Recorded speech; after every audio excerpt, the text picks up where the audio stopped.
I want to be honest with you about something. I have spent the last 18 months asking myself how I missed it.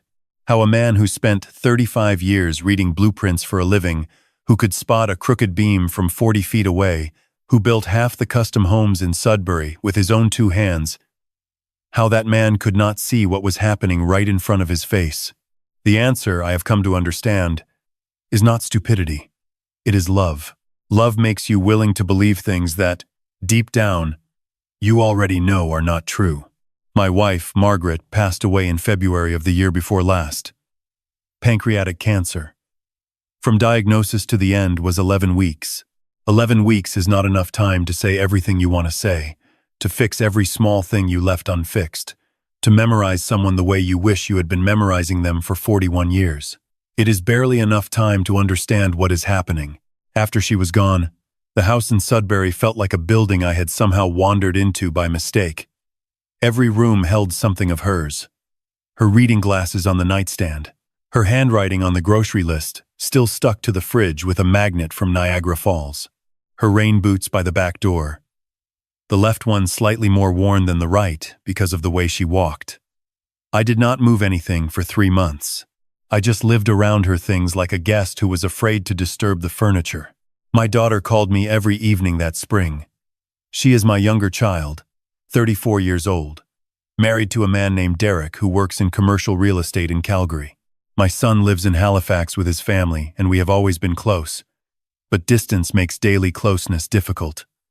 My daughter was the one who was calling. Every night at 7 o'clock, like a schedule had been set. I looked forward to those calls more than I would like to admit. When you are alone in a house that used to have another person's breathing in it, the sound of your child's voice at 7 o'clock becomes something you organize the rest of your day around. It was in May that she first suggested it. Why was I staying in Sudbury? She asked. The winters were brutal. My closest friends had either moved or, in 2 cases, passed away themselves. My knees were not what they had been. I had had a replacement on the right 2 years prior. What was keeping me there, really? She had a guest suite in their house in Calgary. More than a guest suite, she said. A proper self-contained space with its own entrance off the back deck. I could come for the summer, she said, just to try it. If I hated it, I could come back. I want you to understand how that offer sounded to a man who had been eating dinner alone for 3 months in a city where it was still snowing in April. It sounded like being wanted. It sounded like family. I said I would think about it, and I thought about it for 11 days. And on the 12th day, I called her back and said yes. What I did not fully understand at the time was that saying yes to the summer would eventually mean saying yes to everything else. The summer was genuinely good at first. Calgary in June is beautiful in a way that surprises you if you have spent most of your life in northern Ontario. The sky is different there. Wider. My daughter cooked on Sundays and we watched the Flames games together even though neither of us had ever been serious hockey fans. Derek was busy with work most evenings, which suited me fine. He was not an unfriendly man, exactly. He was efficient. He shook your hand the way someone does when they want the handshake to be over quickly, so they can move on to the next thing. By August, my daughter had begun asking about my finances. Gently at first. Was I finding it difficult to manage everything from here? The property taxes on the Sudbury house were coming up. My RBC accounts were still registered to the Sudbury branch. Wouldn't it be simpler to consolidate everything? Transfer the accounts to a Calgary branch? Make it all more manageable? She said the word manageable the way people say it when they mean managed by me. I told her I was perfectly capable of handling my own banking. I had been doing it since before she was born. She smiled and said, "Of course. Of course." She was just trying to help, but the questions kept coming. Not all at once, that is not how it works. It is gradual. One question every few weeks. Reasonable questions, individually. It is only when you line them all up side by side that the shape of them becomes clear.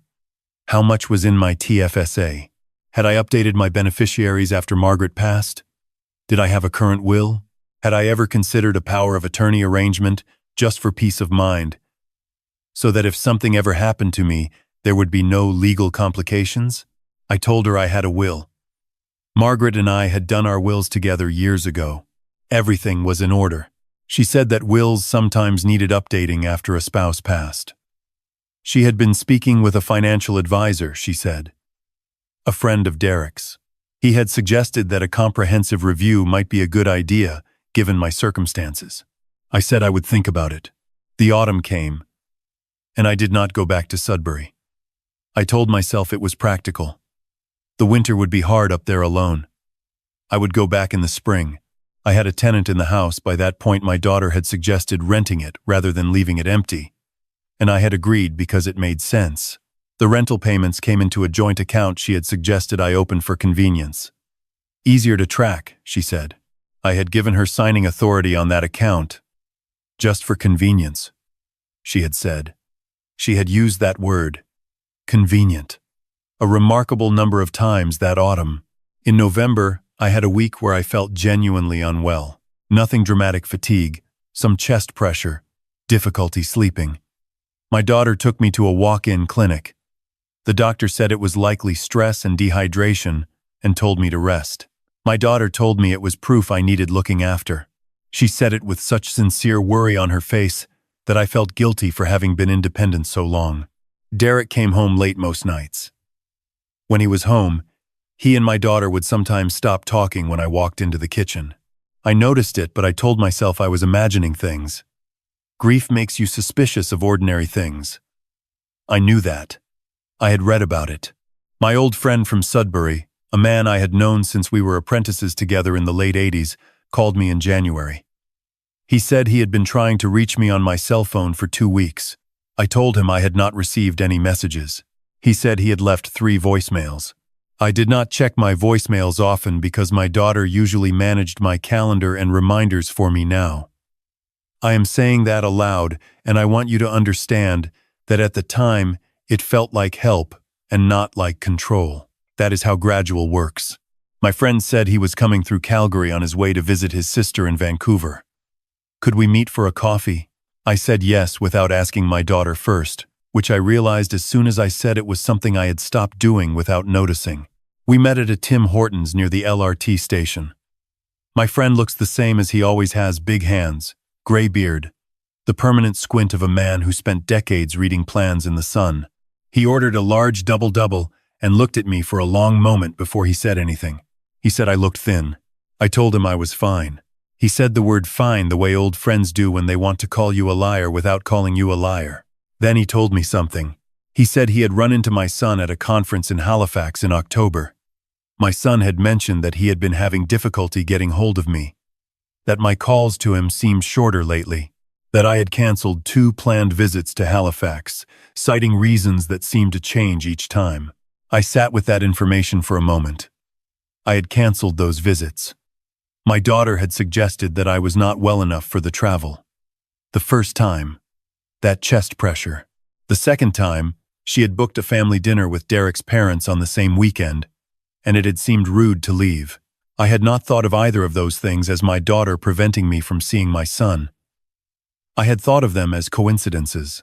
My friend put both his big hands flat on the table and asked me directly, when had I last done anything without my daughter's involvement?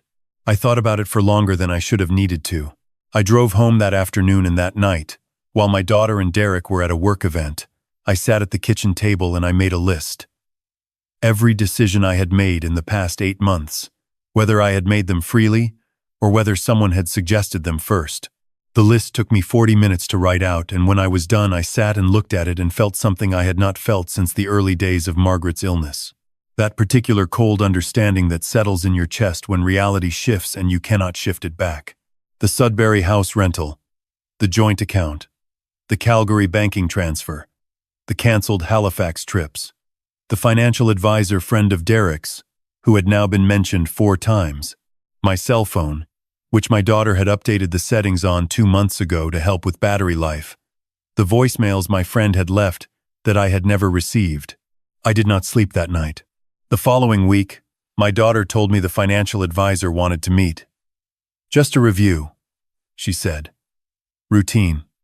He had some documents for me to look over. She said the word routine the way you say it when nothing about a thing is routine.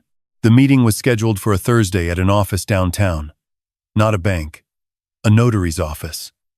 I did not ask why a financial review required a notary. I told myself there was a reasonable explanation. I had become very good at telling myself that.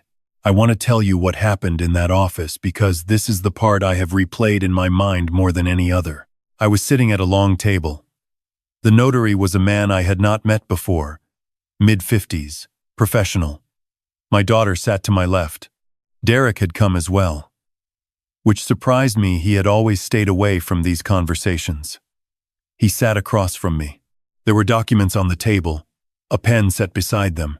The notary was explaining something about powers of attorney and the legal framework in Alberta and the document before me, and I was half listening and half watching my daughter's hands, which were folded on the table very carefully and very still, and something about the stillness of her hands told me everything I had been refusing to understand. I picked up the document. It was not, as it had been described to me, a general power of attorney for financial management in case of emergency. It was a comprehensive, enduring power of attorney that gave my daughter full control over all my financial assets, including the authority to sell property on my behalf, with a clause I had to read 3 times before I understood what it meant. A clause that effectively limited my own ability to revoke the arrangement without a medical assessment confirming my competence. A document designed, I understood as I sat there, not to protect me if I became unable to manage my affairs. A document designed to make it nearly impossible for me to take my affairs back once I had signed them away. I set the document down. I said I needed a moment. I said I wanted to step outside. My daughter said the notary had another appointment. Derek said it was really a straightforward thing, just a formality. I stood up, and I walked out of the room into the corridor. And that is when I nearly walked directly into a woman coming out of the adjacent office. She was my age, perhaps a few years younger, professional looking, carrying a leather folder. We apologized to each other, and she would have kept walking, but something made her stop. She looked at me, the way people sometimes look at you when they recognize something in your face that you yourself cannot see. She said, "Are you all right?" I said I was fine.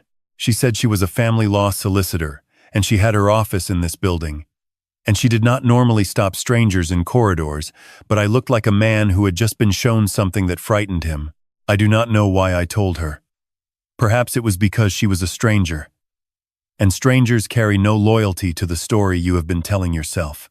I gave her the short version, the document, the clause about revoking authority, the power of attorney. I told her I was 63, and that my daughter was trying to convince me it was just a formality. She was quiet for a moment. Then she said, "Don't go back in that room." She said it calmly. Not with alarm, but with certainty. The way you say something when you have seen the same situation many times before. She said there was nothing routine about an enduring power of attorney with a competency clause being presented to a healthy 63-year-old man. She said the language I had described was not protective language. She said if I went back into that room and signed that document, reversing it would be a significant legal undertaking, and that during that undertaking my assets, including the proceeds from any property already under my daughter's financial management, would be effectively frozen under her control. I thought about the joint account, the rental income, the Sudbury house, 8 months of deposits that I had never personally verified. I asked her what I should do. She gave me her card. She said, "Go back in. Tell them you are not ready to sign today, and that you want independent legal counsel to review the document first. That is your right. That is always your right. If they pressure you, you have your answer about what kind of help this actually is." I stood in that corridor for a moment. I thought about my daughter's hands, folded and still on the table. I thought about my friend's face at Tim Hortons. I thought about my son in Halifax trying to reach me for weeks. I thought about Margaret's rain boots by the back door. I went back in. I sat down. I picked up the pen. My daughter smiled. I set the pen down and I said, "I would like to have this reviewed by my own lawyer before I sign anything." The room changed. It did not change loudly, It changed the way temperature changes something that you feel before you can name it. My daughter said that was not necessary, that the notary was independent. Derek uncrossed his arms and recrossed them. The notary looked at the table.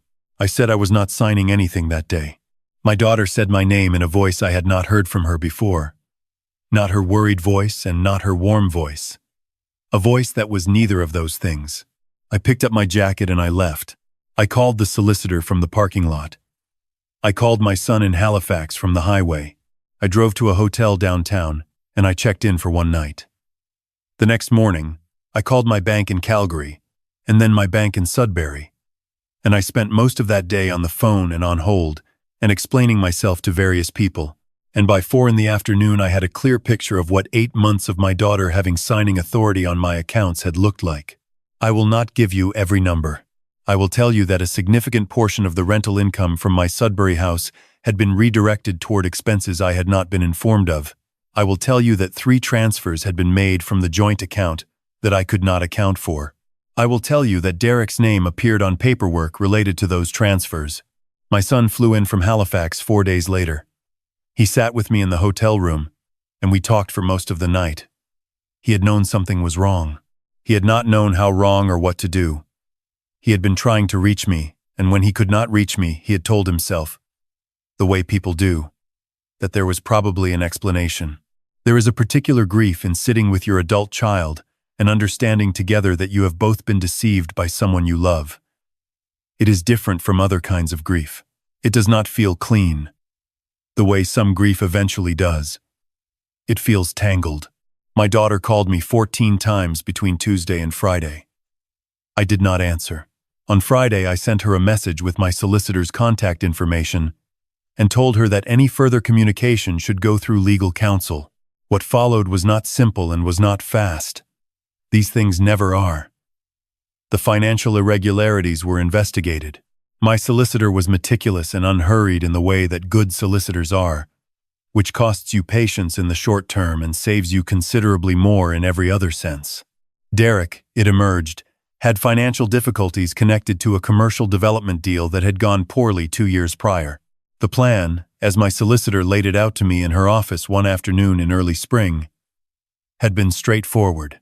Control my assets long enough to cover those difficulties and create enough legal architecture around the situation that I could not easily undo it. My daughter, I came to understand, had told herself a version of events in which she was helping me and the financial part was temporary and she would make it right eventually. Whether she truly believed, that I cannot tell you. I am 63 years old, and I have learned that people are capable of building very sturdy shelters out of very flimsy justifications, and that the shelters feel real from the inside. There were charges. I will not detail all of them, because the matter was not yet fully concluded, as of when I am telling you this.